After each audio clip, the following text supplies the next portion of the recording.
blessing today.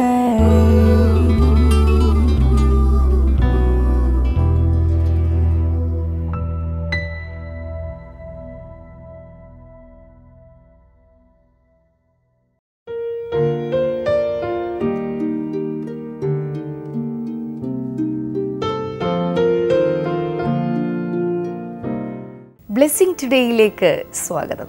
ഇന്നത്തെ episode sponsor ചെയ്ത സ്പോൺസേഴ്സിന് വേണ്ടി നാം പ്രാർത്ഥിക്കാൻ പോവുകയാണ്. ആദ്യമേ തന്നെ പേര് വെളിപ്പെടുത്താൻ ആഗ്രഹിക്കാത്ത ഒരു വ്യക്തിക്ക് വേണ്ടി ആദ്യമേ നാം പ്രാർത്ഥിക്കാൻ വേണ്ടി പോവുകയാണ്. കർത്താവെ, ഞങ്ങൾ ഒരുമിച്ച് ചേർന്ന് ആ വ്യക്തിക്ക് വേണ്ടി ഞങ്ങളിപ്പോൾ പ്രാർത്ഥിക്കുന്നു.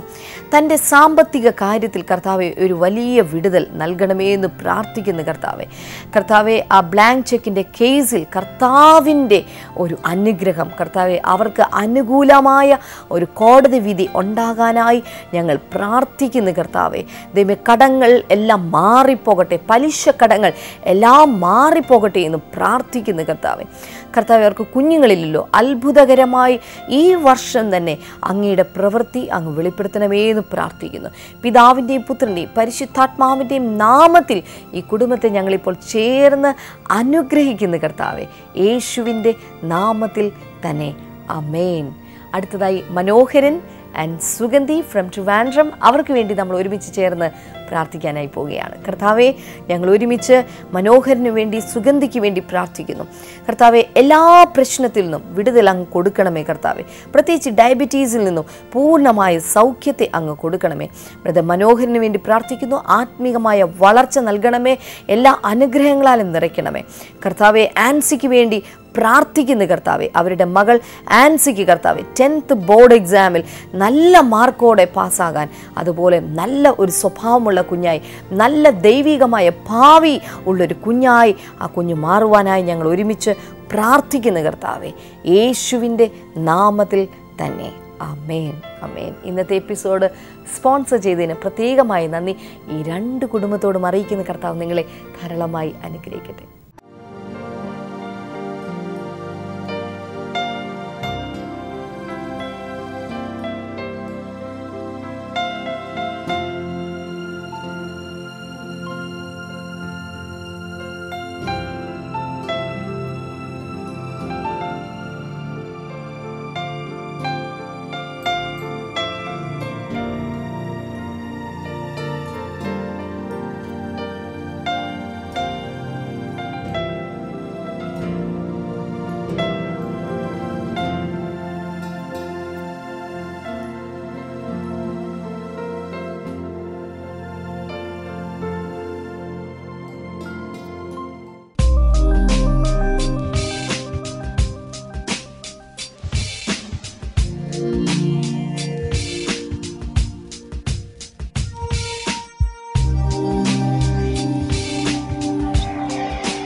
സങ്കീർത്തനം 24 വചനത്തിൽ നമ്മൾ കാണുന്നത്, ചില ബൈബിളിൽ ട്രാൻസ്ലേഷൻ കാണുന്നത്, ഇത് കർത്താവ് ഉണ്ടാക്കിയ ദിവസം, ഇന്ന് നാം സന്തോഷിച്ച് ആനന്ദിച്ച് ദൈവത്തിന് മഹത്വം കൊടുക്കുക. ഹല്ലേലൂയ. ഇംഗ്ലീഷിൽ ഒരല്പം കൂടെ വ്യത്യാസമുണ്ട്. ഇംഗ്ലീഷിൽ പറഞ്ഞ the Lord has done it this very day എന്ന് വെച്ചാൽ ഈ ദിവസം കർത്താവ് അത് നമുക്ക് വേണ്ടി ചെയ്തിരിക്കുന്നു. Let's rejoice today and B GLAAD. കർത്താവ് ചെയ്തിരിക്കുന്ന കാര്യത്തെ ഓർത്ത് ഇന്ന് നമുക്ക് സന്തോഷിക്കുകയും ആനന്ദിക്കുകയും ചെയ്യാം. ഹല്ലേലൂയ. ഞാനൊരു കാര്യം പറഞ്ഞാൽ എല്ലാവരും വിശ്വസിക്കുമോ എന്ന് എനിക്കറിഞ്ഞുകൂടാ. ഓരോ ദിവസവും കർത്താവ് നമുക്ക് വേണ്ടി നന്മകൾ ചെയ്യുന്നുണ്ട്. ഹല്ലേലൂയ. ചിലർക്ക് അത് മനസ്സിലാക്കാൻ കഴിയുന്നില്ല. ചിലർക്ക് എത്ര വലിയ നന്മ ദൈവത്തിൽ നിന്ന് കിട്ടിയാലും ലഭിക്കാത്ത നന്മകളെ ഓർത്ത് അവർ പരാതിപ്പെട്ടുകൊണ്ടിരിക്കും. ആ സ്വഭാവം നല്ലതല്ല. ലഭിക്കാത്ത നന്മകൾ ഇന്നല്ലെങ്കിൽ നാളെ, നാളെ അല്ലെങ്കിൽ മറ്റന്നാൾ, അല്ലെങ്കിൽ അടുത്ത ആഴ്ച, അല്ലെങ്കിൽ ഏതെങ്കിലും ഒരു സമയത്ത് കർത്താവ് തന്നിരിക്കും. വാക്ക് പറഞ്ഞാൽ അവൻ മാറുകയില്ല. പക്ഷെ ഇതുവരെ ലഭിച്ച നന്മകളെ ഓർത്ത് ദൈവത്തെ സ്തുതിക്കുന്നവർക്ക് വേഗത്തിൽ വരുവാനുള്ള നന്മകൾ വന്നുകൊണ്ടിരിക്കും. കാരണം സ്വർഗം തുറക്കുന്ന താക്കോലാണ് നമ്മുടെ സ്തോത്രവും സ്തുതിയും, നാം പറയുന്ന നന്ദിയും. എത്ര പേർ രണ്ട് കൈ ഉയർത്തി ഇതുവരെ പ്രാപിച്ച നന്മകൾക്ക് നന്ദി പറയാൻ തുടങ്ങും? കൈ ഉയർത്തിപ്പിടിച്ചാൽ പോരാ, വായ് തുറന്ന വലിയ വായിൽ കർത്താവേ, ഇതുവരെ ശിശുവായിരുന്ന കാലം മുതൽ, അമ്മയുടെ ഗർഭത്തിലുണ്ടായിരുന്ന കാലം മുതൽ ഈ നിമിഷം വരെ, ഈ ഓഡിറ്റോറിയത്തിലായിരിക്കുന്ന നിമിഷം വരെ എൻ്റെ മേൽ ചൊരിഞ്ഞ എല്ലാ നന്മകൾക്കും നന്ദി പറയുന്നെന്ന് ഒച്ചത്തിൽ എത്ര പേർ പറയും? അങ്ങനെ നന്ദി പറഞ്ഞുകൊണ്ടിരിക്കുമ്പോൾ കൂടുതൽ കൂടുതൽ സ്വർഗം തുറന്ന് കർത്താവ് അനുഗ്രഹങ്ങളെ നമ്മുടെ മേൽ മഴ പോലെ വർഷിപ്പിച്ചുകൊണ്ടേയിരിക്കും. അവർക്ക് ഒരു നന്മയ്ക്കും ഒരു മുടക്കവും ഉണ്ടാകുകയില്ല. പ്രാർത്ഥിക്കാതെ തന്നെ, ഞാൻ ഉറക്കെ പ്രഖ്യാപിക്കുന്നു, പ്രവചിക്കുന്നു, പ്രാർത്ഥിക്കാതെ തന്നെ നന്മകൾ മടിയിലേക്ക് വീഴുന്ന നാളുകൾ നിന്റെ മുൻപിലുണ്ട്. ഉപവസിക്കണ്ട, പ്രാർത്ഥിക്കണ്ട, ശാസിക്കണ്ട, തുള്ളണ്ട, ചാടണ്ട, ഇതൊന്നും വേണ്ട. നീ വിശ്വസിച്ച് ദൈവത്തിൻ്റെ കുഞ്ഞായി ജീവിക്കുമ്പോൾ നന്മകൾ മടിയിലേക്ക് അവൻ മഴ പോലെ, മഹാമാരി പോലെ പെയ്ത് ഇറക്കും.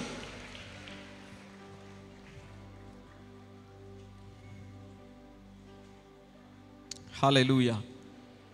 ചില വ്യക്തികൾക്ക് എല്ലാ ജീവിതത്തിൻ്റെ സാഹചര്യങ്ങളും അനുഗ്രഹങ്ങളും ഉണ്ട്, പക്ഷെ അവർക്ക് സന്തോഷമില്ല. ചിലർക്ക് ജീവിതത്തിലേക്ക് നോക്കിയാൽ ശൂന്യമാണ്, പക്ഷെ അകത്ത് സന്തോഷമുണ്ട്. എൻ്റെ അർത്ഥം എന്താണ്? നമുക്ക് വലിയ കൊട്ടാരമോ ജീവിത സൗകര്യങ്ങളോ ഉള്ളത് കൊണ്ടല്ല സന്തോഷം ഉണ്ടാകുന്നത്.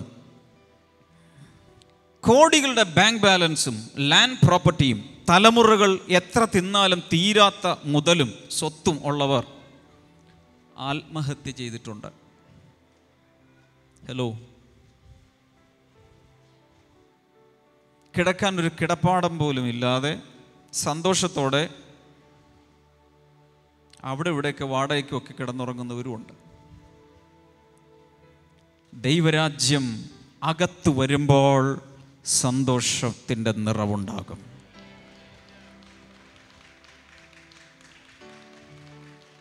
ഇതിനേക്കാൾ നന്നായിട്ട് കൈയടിക്കാം, പക്ഷെ ഞാൻ പറഞ്ഞോട്ടെ. റോമാലേഖനം 14:17 പറയുന്നത് ദൈവരാജ്യം ഭക്ഷണവും പാനീയവും അല്ല, പിന്നെന്താണ്? നീതിയും സമാധാനവും പരിശുദ്ധാത്മാവിലെ സന്തോഷവും അത്രേ. ഞാനതൊരിക്കൽ കൂടെ പറയാം. ദൈവരാജ്യം ചിക്കൻ റോസ്റ്റ് അല്ല, തന്തൂരി അല്ല, മസാല ദോശയല്ല, വൈൻ അല്ല, ബിയർ അല്ല, നല്ല കോഫി അല്ല. ദൈവരാജ്യം ഭക്ഷണവും പാനീയവും അല്ല. അത്രയൊന്നും എല്ലാവരും പറഞ്ഞേ.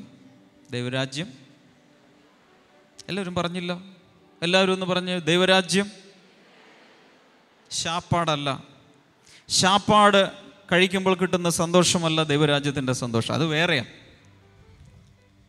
അടുത്തിരിക്കുന്ന ആളോട് ഒന്നത് പറയാമോ? ദൈവരാജ്യം ഭക്ഷണവും പാനീയവും അല്ല.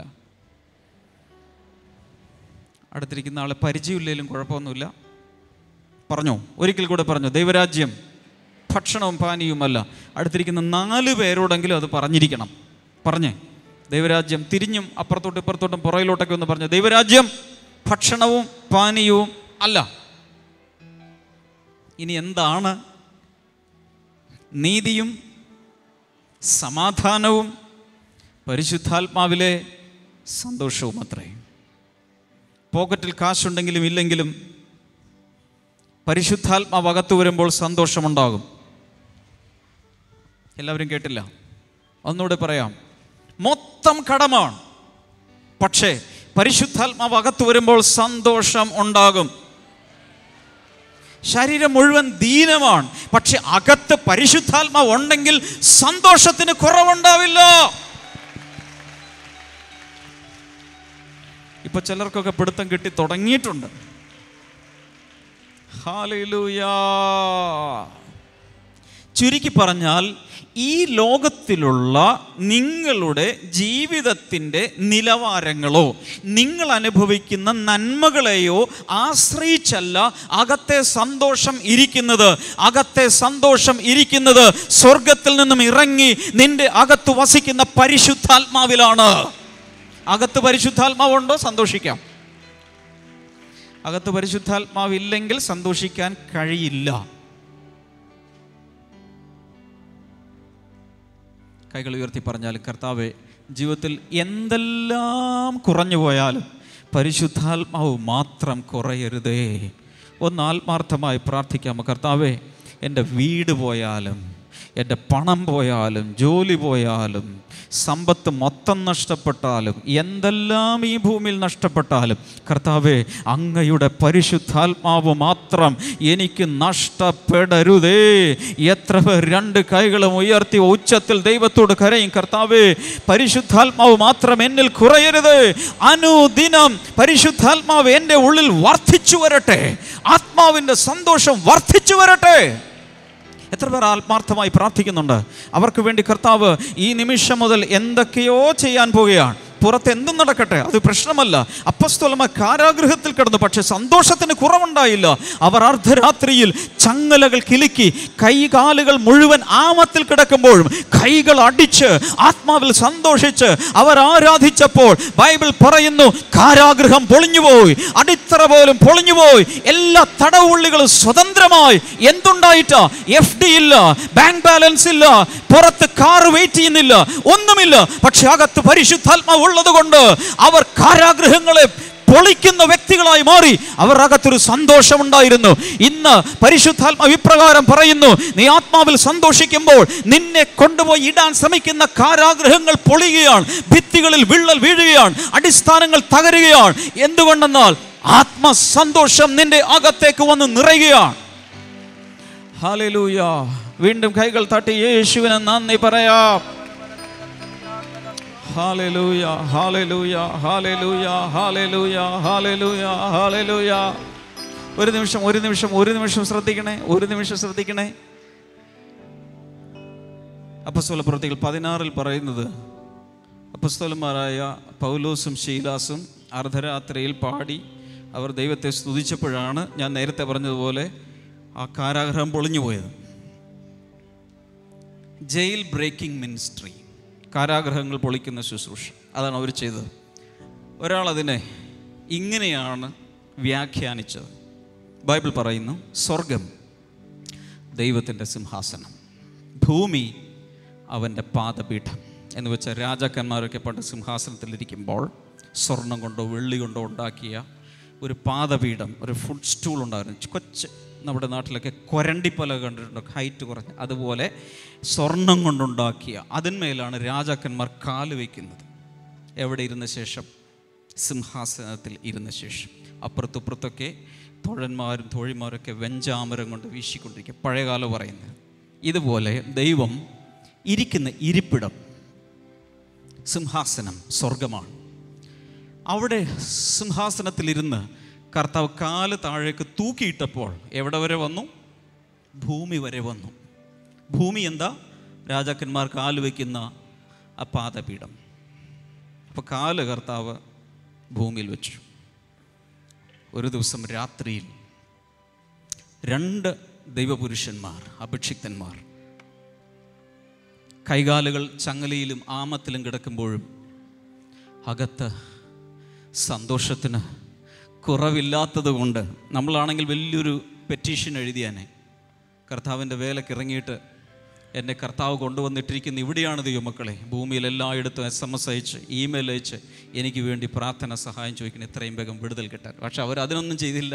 അവർ ചെയ്തത് ചങ്ങലകൾ കിലുക്കി അവർ പാട്ടുപാടി ദൈവത്തെ സ്തുതിക്കാൻ തുടങ്ങി. വെയിറ്റ്. അങ്ങനെ ഈ താളത്തിൽ ഇവരിങ്ങനെ കൈയടിച്ചുകൊണ്ടിരുന്നപ്പോൾ അതിനൊരു റിതമുണ്ട്. ചങ്ങലകൾ കിലുക്കി, നമ്മൾ ടാമ്പറിൻ കിലുക്കുന്നത് പോലെ, പലതും കിലുക്കി പാടുന്നത് പോലെ അവർ പാടിയപ്പോൾ കർത്താവ് ഈ കാലുകൊണ്ട് താളം പിടിച്ചു. എന്തിന്മേലാ താളം പിടിച്ചത്? ഭൂമി എന്ന പാദപീഠത്തിൻ്റെ മേൽ. അങ്ങനെ താളം പിടിച്ച സമയത്ത് ഭൂമിയിൽ ഒരു കുലുക്കമുണ്ടായി. കാരാഗൃഹത്തിൻ്റെ അടിത്തറ അങ്ങ് പൊളിഞ്ഞുപോയി. സന്തോഷം നിന്റെ അകത്തുണ്ടെങ്കിൽ നിന്നെ ഇട്ട കാരാഗൃഹത്തെ പൊളിച്ച് മാനസിക തടവറകളെ പൊളിച്ച് സൈക്കാട്രിക് ട്രീറ്റ്മെൻറ്റ് നിനക്ക് വേണ്ടി വരികയില്ല. വീണ്ടും മനഃശാസ്ത്രജ്ഞൻ്റെ കയ്യിൽ നിന്നും വേറൊരു മനോരോഗ വിദഗ്ധൻ്റെ അടുക്കലേക്ക് കൊണ്ടുപോകേണ്ടി വരികയില്ല. പരിശുദ്ധാത്മാവ് പറയുന്നു, വിഷാദ രോഗത്തിന് അടിമകളായ ചിലർ ഇന്നിവിടെ വിടുവിക്കപ്പെടുകയാണ്. കാരണം പരിശുദ്ധാത്മാവ് നൽകുന്ന അകാരണമായ സന്തോഷം ചിലരുടെ അകത്തേക്ക് വരികയാണ്. ഗുളികകൾക്ക് തരാൻ കഴിയാത്ത ഉറക്കം പരിശുദ്ധാത്മാവ് നിനക്ക് നൽകും. വിശ്വസിക്കുന്നവർ ശക്തിയോടെ കൈകൾ അടിച്ച് ആരാധിക്കുമ്പോൾ ഇന്നും സ്വർഗത്തിലിരിക്കുന്ന പിതാവ് കാലുകൊണ്ട് താളം പിടിക്കുകയാണ്. നീ ആയിരിക്കുന്ന കാരാഗൃഹം പൊളിയട്ടെ.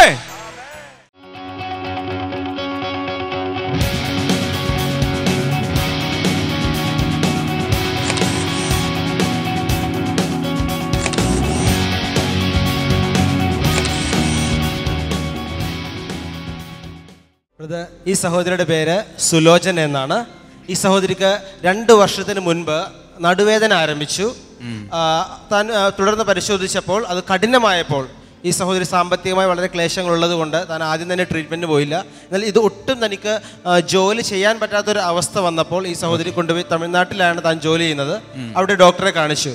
ആ സഹോദരി പറയുന്നത്, ഡോക്ടർ പറഞ്ഞു നിങ്ങൾ വളരെ ക്രിട്ടിക്കൽ സ്റ്റേജാണ്, മാത്രമല്ല ഓരോ കഴിയും തോറും ഇത് വഷളായിക്കൊണ്ടിരിക്കുകയാണ്. കാരണം നട്ടലിൻ്റെ പല ഭാഗങ്ങളിലും തേയ്മാനം സംഭവിച്ചുകൊണ്ടിരിക്കുകയാണ്. ഓക്കെ. പിന്നീട് പറഞ്ഞു നിങ്ങൾ അത്യാവശ്യമായി ഓപ്പറേഷന് വേണ്ടി വിധേയമാകണം. ഓപ്പറേഷൻ സാധിക്കില്ലെന്ന് ഈ സഹോദരി പറഞ്ഞു. കാരണം അങ്ങനെയുള്ളൊരു സാമ്പത്തിക വരുമാനം ഇവർക്കില്ല. ഈ സഹോദരി വിവാഹിതയല്ല, മാത്രമല്ല തനിക്ക് ആകെയുള്ളത് ഒരു അമ്മയാണ്. അമ്മയാണെങ്കിൽ കിടപ്പ് രോഗിയുമാണ്. ഈ സഹോദരി തമിഴ്നാട്ടിൽ ഒരു അണ്ടി കമ്പനിയിൽ ജോലി ചെയ്യുകയാണ്.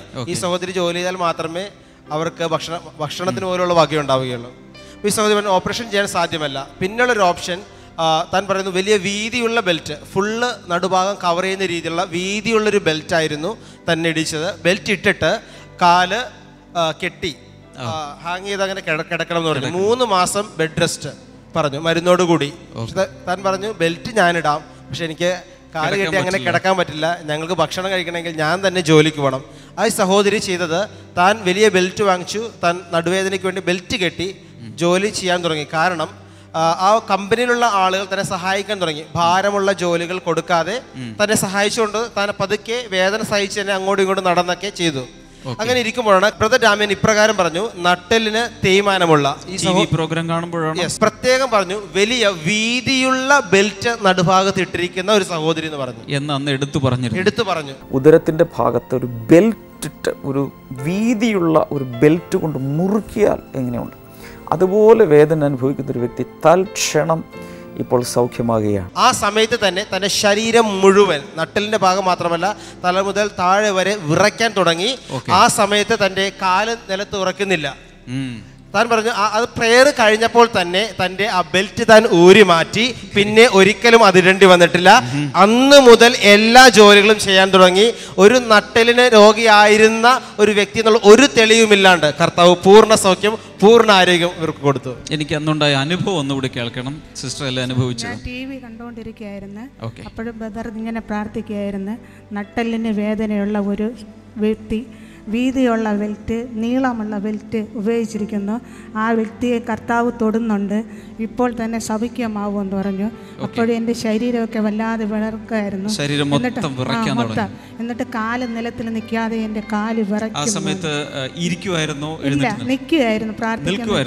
ടിവിയുടെ മുമ്പ് നിൽക്കുമായിരുന്നു, എഴുന്നേറ്റ് നിന്ന് പ്രാർത്ഥിക്കുകയായിരുന്നു. അപ്പോൾ വല്ലാതെ വിറച്ചിട്ട് എനിക്ക് തോന്നി താഴെ വീഴുമെന്ന്. എന്നിട്ട് വീണില്ല, കാലെല്ലാം ഭയങ്കര വിറയലായിരുന്നു. അപ്പോഴും ഇപ്പോൾ തന്നെ വ്യക്തിയെ തൊടുന്നു, പരിശുദ്ധാത്മാവ് കൊണ്ട് നിറയ്ക്കുകയാണ്, ആ വ്യക്തിക്ക് സൗഖ്യമാവുന്നു എന്ന് പറഞ്ഞു. അപ്പോഴും എൻ്റെ ബെൽറ്റ് ശകലം ലൂസായി, തന്നെ ലൂസായി. ഇവിടെ നിന്ന് വീതിയുള്ളതും ഈ കുറുക്ക് വരെ ഭാഗത്ത് വരും ബെൽറ്റ്. അപ്പൊ തന്നെ ലൂസായി. അപ്പോഴും എനിക്ക് വിശ്വാസമായി, എന്നെ എൻ്റെ ദൈവം തൊട്ടു എന്ന് പറഞ്ഞിട്ട് ഞാൻ ഉടൻ തന്നെ ആ ബെൽറ്റ് ഊരി മാറ്റി. 4 മാസം ഊരി മാറ്റി.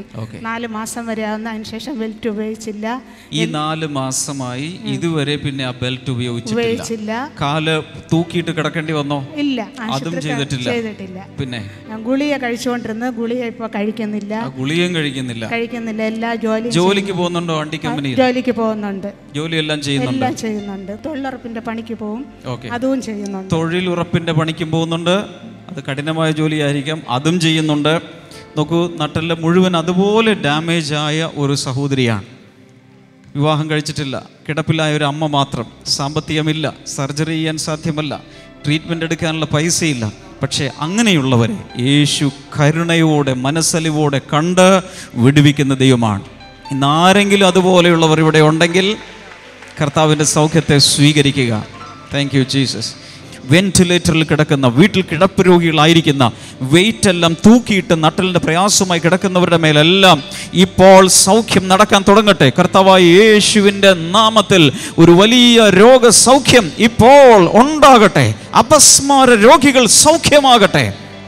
നട്ടലിൻ്റെ തകരാറുകൾ മാറിപ്പോകട്ടെ.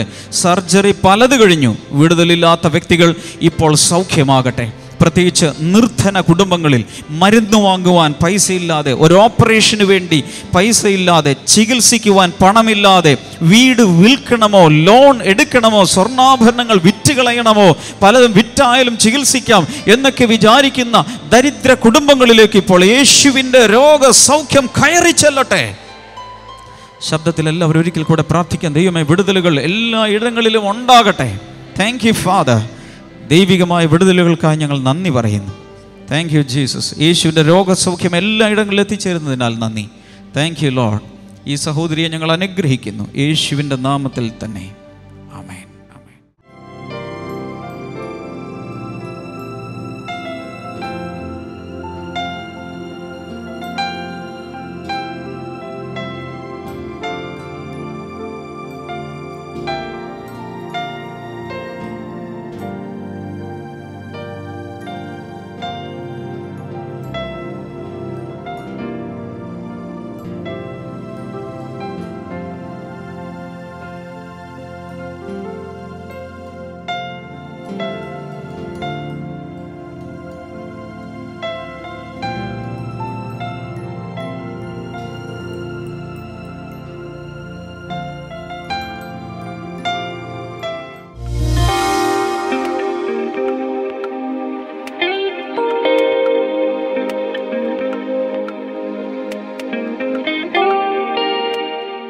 ഒരുമിച്ച് ആയിരിക്കുന്ന സ്ഥലത്ത് കണ്ണുകൾ അടച്ച് നമുക്ക് ഒരുമിച്ച് പ്രാർത്ഥിക്കാം.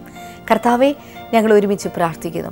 ഓരോ രോഗികൾക്കായി ഞങ്ങളിപ്പോൾ പ്രാർത്ഥിക്കുന്നു. കർത്താവെ, ഒരു ചെറിയ ഭാരം പോലും ഉയർത്താൻ പറ്റാത്തതുപോലെ മസിൽസ് എല്ലാം വീക്കായിട്ടുള്ള, അല്ലെങ്കിൽ വല്ലാത്ത അസ്ഥിയിൽ വേദനയുള്ള ആരൊക്കെയോ കർത്താവ് സൗഖ്യമാക്കിയാണ്. യേശുവിൻ്റെ നാമത്തിൽ ഇപ്പോൾ തന്നെ ആ വ്യക്തി ഇപ്പോൾ സൗഖ്യമാകട്ടെ. നിങ്ങൾ കൈ എടുത്തിട്ട് ഒരു ചെറിയ കാര്യം പോലും, കൈകൊണ്ട് നിങ്ങൾക്കൊരു ചെറിയ കാര്യം പോലും ഉയർത്താനായിട്ട് സാധിക്കുന്നില്ല. പക്ഷേ കർത്താവ് ഇപ്പോൾ അത് സൗഖ്യമാക്കിയാണ്. യേശുവിൻ്റെ നാമത്തിൽ അത് സൗഖ്യമാകട്ടെ. ആണി രോഗം ഇപ്പോൾ അത് സൗഖ്യമാകുകയാണ്. കാലിനകത്ത് കാൽവെണ്ണയിലുള്ള ആണി രോഗം ഇപ്പോൾ അത് സൗഖ്യമാകുകയാണ്. Thank you Lord. Thank you Jesus. എന്ത് ഭക്ഷണം കഴിച്ചാലും വല്ലാത്ത പുളിപ്പ് അനുഭവപ്പെടുന്ന ഒരു വ്യക്തിയെ കർത്താവ് കാണിക്കുകയാണ്. ഇപ്പോൾ നിങ്ങളുടെ പല്ലുകൾക്ക് കർത്താവ് സൗഖ്യം നൽകുകയാണ്. യേശുവിൻ്റെ നാമത്തിൽ ഈ വ്യക്തിയുടെ മോണ ഇപ്പോൾ സൗഖ്യമാകട്ടെ. ആ ഓരോ ഭാഗങ്ങളിലും ആ സൗഖ്യം ഈ സമയം ഇറങ്ങി വരട്ടെ എന്ന് പ്രാർത്ഥിക്കുന്നു. കാൽമുട്ടിലുള്ള നീര് ഇപ്പോൾ സൗഖ്യമാകുകയാണ് യേശുവിൻ്റെ നാമത്തിൽ. ഞാൻ കാണുന്ന ചിലരുടെയൊക്കെ കാൽമുട്ടിൽ നീര് വർദ്ധിച്ചിട്ട് നിങ്ങളുടെ കാൽമുട്ടും കാലും തമ്മിൽ തിരിച്ചറിയാൻ പറ്റാത്തതുപോലെ ഒരുപോലെ വണ്ണത്തിലാണ് നിൽക്കുന്നത്. അതുപോലെ വേദന അനുഭവിക്കുന്ന, വല്ലാതെ നിങ്ങൾ വേദന അനുഭവിച്ച് ഒരുപക്ഷെ നിങ്ങളിപ്പോൾ കട്ടിലിലായിരിക്കാം. കർത്താവ് ഇപ്പോൾ സൗഖ്യമാക്കിയാണ്. യേശുവിൻ്റെ നാമത്തിൽ ഈ സമയം തന്നെ ഈ വ്യക്തികൾ സൗഖ്യം ആകട്ടെ എന്ന് പ്രാർത്ഥിക്കുന്നു. കണ്ണിനേറ്റ ചില മുറിവുകൾ കർത്താവ് സൗഖ്യമാകും. കർത്താവ് വ്യക്തമായി പറയുകയാണ്, കണ്ണിനകത്ത് ഒരുപക്ഷെ കൃഷ്ണമണിക്കകത്തോ കണ്ണിനുമായി ബന്ധപ്പെട്ടുള്ള ഭാഗത്തോ ഏറ്റിട്ടുള്ള ചില ക്ഷതങ്ങൾ, ചില മുറിവുകൾ, അത് നിമിത്തമായിട്ടുള്ള പ്രശ്നങ്ങൾ കർത്താവ് ഇപ്പോൾ സൗഖ്യമാക്കിയാണ്. യേശുവിൻ്റെ നാമത്തിൽ ഈ സമയം തന്നെ അത് സൗഖ്യമാകട്ടെ എന്ന് പ്രാർത്ഥിക്കുന്നു. അതുപോലെ കുടുംബ ബന്ധം പിരിഞ്ഞിരിക്കുന്ന, അത് ഡിവോഴ്സിന് വേണ്ടിയിട്ട് രണ്ട് വീട്ടുകാരും തമ്മിൽ പരിശ്രമിച്ചുകൊണ്ടിരിക്കുകയാണ്. കുടുംബ ബന്ധം ശിഥിലമായിരിക്കുകയാണ്. പക്ഷേ കർത്താവ് നിങ്ങളെ ഒരുമിപ്പിച്ച് ചേർക്കാനായി പോവുകയാണ്. കർത്താവെ, ഞങ്ങൾ ഒരുമിച്ച് പ്രാർത്ഥിക്കുന്നു. അങ്ങയുടേതായ അനുഗ്രഹങ്ങളാലും നന്മകളാലും അവരെ നിറയ്ക്കണമേ, മാനിക്കണമേ എന്ന് പ്രാർത്ഥിക്കുന്നു. അവരെ ഒരുമിപ്പിക്കണമേ എന്ന് പ്രാർത്ഥിക്കുന്നു. കർത്താവെ, പഠിക്കാൻ വളരെ പ്രയാസമുള്ള കുഞ്ഞുങ്ങളെ കർത്താവ് ഇപ്പോൾ സൗഖ്യമാക്കുകയാണ്.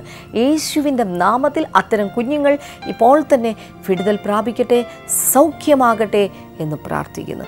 യേശുവിൻ്റെ നാമത്തിൽ തന്നെ. ആമേൻ, ആമേൻ. ഈ ആഴ്ചയിൽ 3 സ്ഥലങ്ങളിലാണ് ബ്ലെസ്സിങ് ഫെസ്റ്റിവൽ നടക്കുന്നത്. കേരളത്തിന് വെളിയിലായിട്ട് ബുധനാഴ്ച നാസിക്കിൽ, അത് കഴിഞ്ഞാൽ സൂരറ്റ്, പിന്നെ ബറോഡ. ഈ 3 സ്ഥലങ്ങളിലായി നടക്കുന്ന ബ്ലെസ്സിങ് ഫെസ്റ്റിവലിലേക്ക് അവിടെയുള്ള പ്രിയപ്പെട്ടവരൊക്കെ പ്രത്യേകമായി സ്വാഗതം ചെയ്യുന്നു. പ്രത്യേകിച്ച് പരീക്ഷ എഴുതുന്ന വിദ്യാർത്ഥികൾ നിങ്ങൾ വരണം. ബ്രദർ ഡാമിയൻ നിങ്ങൾക്ക് വേണ്ടി പ്രാർത്ഥിക്കും. അപ്പോൾ തന്നെ വിന്നേഴ്സ് ഫാക്ടറി എന്ന് പറയുന്ന ആ പുസ്തകത്തെ ഒരിക്കൽ കൂടെ ഞാൻ നിങ്ങളെ പരിചയപ്പെടുത്തുകയാണ്. ആവശ്യമുള്ളവർ സ്ക്രീനിൽ കാണുന്ന നമ്പറിലേക്ക് വിളിക്കണം. അപ്പോൾ തന്നെ എൻ്റെ പ്രാർത്ഥനാ ഡയറി എന്ന് പറയുന്ന പുസ്തകം, അത് ഇംഗ്ലീഷിലും മലയാളത്തിലുമുണ്ട്. ഇതിനോടകം അതിൻ്റെ കോപ്പി നിങ്ങൾ വാങ്ങിച്ചിട്ടില്ലെങ്കിൽ ഇന്ന് തന്നെ സ്ക്രീനിൽ കാണുന്ന നമ്പറിൽ നിങ്ങൾക്ക് ആവശ്യപ്പെടാൻ സാധിക്കും. അതുപോലെ തന്നെ ബ്രദർ ഡാമിയൻ്റെ സന്ദേശങ്ങളുടെ ആദ്യത്തെ പുസ്തകമാണ് ആശിഷുമാരി എന്ന് പറയുന്ന പുസ്തകം. വളരെ മനോഹരമായ പുസ്തകം. ഇതും നിങ്ങൾക്ക് സ്ക്രീനിൽ കാണുന്ന നമ്പറിൽ ആവശ്യപ്പെടാനായി സാധിക്കും. കർത്താവ് നിങ്ങളെ ധാരാളമായി അനുഗ്രഹിക്കട്ടെ എന്ന് ആശംസിക്കുന്നു. നാളത്തെ എപ്പിസോഡിലൂടെ നമുക്ക് വീണ്ടും കാണാം.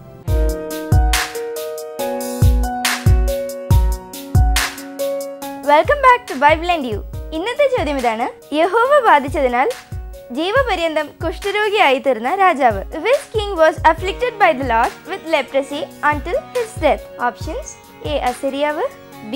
Menahem, C. ഹോശേയ, D. യോശിയാവ്.